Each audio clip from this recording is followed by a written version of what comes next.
Hello friend, जैसा कि हम लोग क्लास 10 की एनसीईआरटी गणित विषय के अंतर्गत प्रश्नावली 3.3 आज एकदम बेसिक से शुरू करने वाले हैं।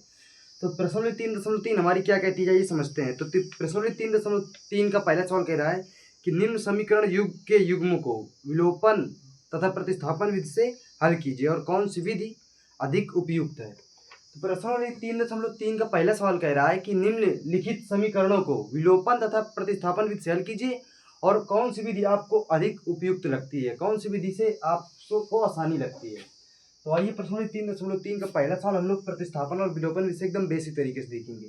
तो सबसे पहले कह रहा है विलोपन विधि से, तो हम इसको विलोपन विधि से देखते हैं। विलोपन विधि से कैसे सवाल को सोल्व करते हैं। जैसे हमारे देखो समीकरण 1 दिया है, ये समीकरण 2 दिया है। तो सबसे पहले हम इसको समीकरण नंबर 1 मान लेंगे, x प्लस वाई बराबर 5। ये हमारा समीकरण नंबर 1 हो गया। फिर दूसरा समीकरण हम इसके नीचे उतार लेते हैं, 2x माइनस 3y बराबर 4। तो ये हमारा समीकरण नंबर 2 हो गया। अब विलोपन विधि में हमको एक बात याद रखनी होती है, ये तो हम x के मान बराबर कर लें या तो y के। अब मान कैसे बराबर कर लें, मतलब जैसे देखो यहाँ पर x है, यहाँ पर 2x है, तो ये तो हम ऐसा कुछ करें कि यहाँ पर भी 2x हो जाए तो 2 x के मान बराबर हो जाए। यह तो देखो यहाँ पर y है, यहाँ पर 3y है, माइनस के चिन्ह से अभी मतलब नहीं है, केवल हमें मान बराबर करने हैं। तो अगर हम यहाँ पर कैसे भी करके 3y आ जाए तो हमारा 3y हो जाएगा, तो हम इस समीकरण को हल के ले जाएंगे। तो x और y के मान हमको बराबर करने पड़ेंगे। तो आप लोग एक बात ध्यान दीजिए, जैसे देखो हम इसमें इस समीकरण में 2 गुणा करा देंगे तो ये 2x हो जाएगा, तो x कट जाएंगे। तो हम यही करेंगे। अगर आपको समझ में ना जाए किसका गुणा कराना है तो इसका गुणा ऊपर, इसका गुणा नीचे करा देंगे। जैसे इसमें x के गुणे में 1 है तो 1 का गुणा इस समीकरण में और 2 का गुणा ऊपर। अगर 5 6 कुछ भी होता तो उसका नीचे, इसका ऊपर, तो हमारे मान बराबर हो जाते हैं। तो आइए हम लोग ऊपर 2 का गुणा करा रहे हैं, तो कितना हो जाएगा, 2x प्लस 2y बराबर, पूरे में समीकरण का 2 का गुणा पूरे समीकरण में होगा बराबर 10। नीचे कितना था, चलो अब इतना हो गया। अब देखो दोनों प्लस प्लस के हैं, तो अगर हम लोग घटाने पर लिख देंगे तो ये माइनस का हो जाएगा तो कट जाएगा। हम लोग लिखेंगे यहाँ पर घटाने पर, घटाने पर। तो देखो घटाने पर चिन्ह बदलते हैं, तो ये प्लस का है तो माइनस का है, प्लस का है तो माइनस का है, प्लस का है तो माइनस का। देखो प्लस का 2x माइनस का 2x कट गए। अब देखो ये माइनस का 3y है, माइनस का 2y, तो 3 और 2 माइनस के 5y बराबर, देखो माइनस का 10 है और प्लस का 4 है, तो 10 में 4 गए तो 6, वो भी माइनस का। अभी गुणे वाली संख्या बटे में जाएगी, तो माइनस से माइनस कट गया तो y बराबर 6/5 आ जाएगा। आप प्रतिस्थापन विधि से हल करो या विलोपन विधि से, मान दोनों के एक ही आएंगे। अब देखो y का मान हम लोग समीकरण 1 में रख दें या 2 में रख दें, तो हमारा x का मान आ जाएगा। तो हम लोग लिखेंगे y का मान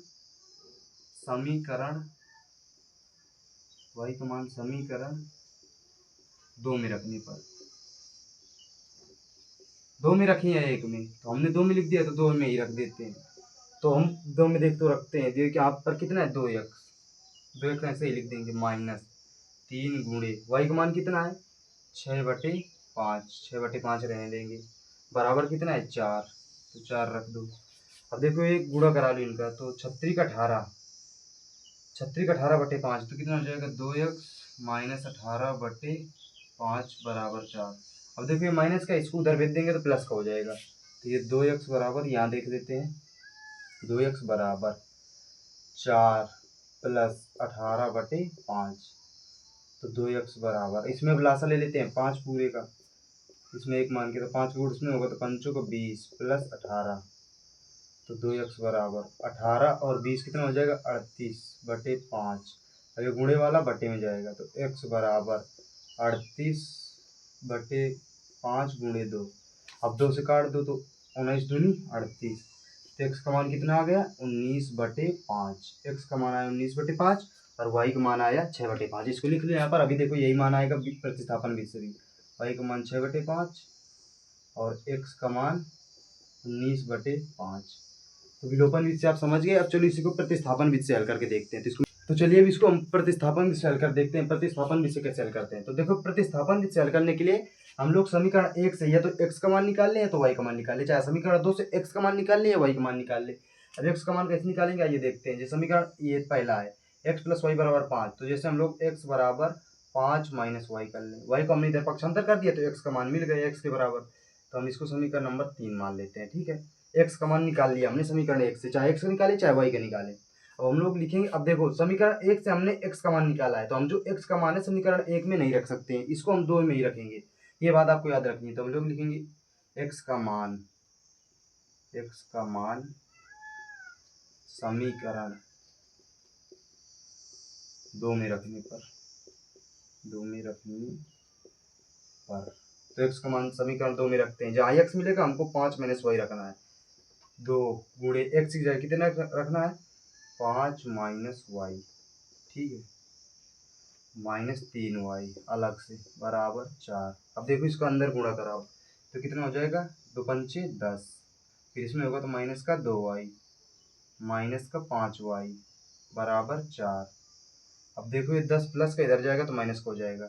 अब माइनस का 3y माइनस का 2y तो माइनस का 5y बराबर 4 माइनस 10, तो y बराबर 10 में 4 गए तो माइनस का 6, इधर कितना माइनस का 5, देखो माइनस माइनस कट गए तो y बराबर 6/5।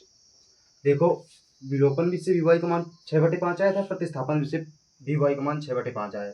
अब y का मान हम लोग समीकरण नंबर 3 में रख देते हैं तो x का मान आ जाएगा। हम लोग लिखेंगे यहाँ से y का मान, ये लैंग्वेज आपको लिखना ही पड़ेगा, समीकरण 3 में रखने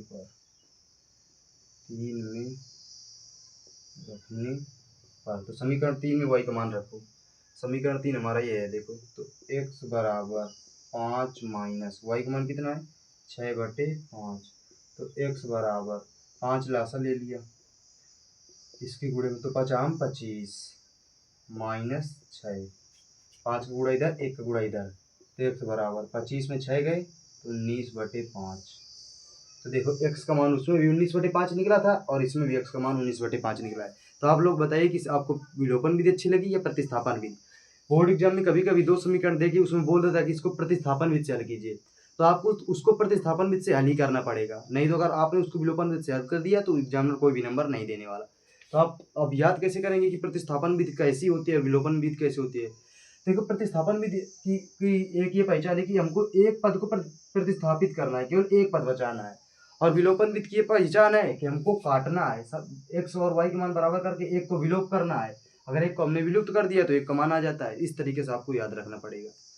तो आशा करता हूँ आपको वीडियो पसंद आया होगा। इसी तरीके से बाकी के 3 सवाल आप सॉल्व कर लीजिएगा।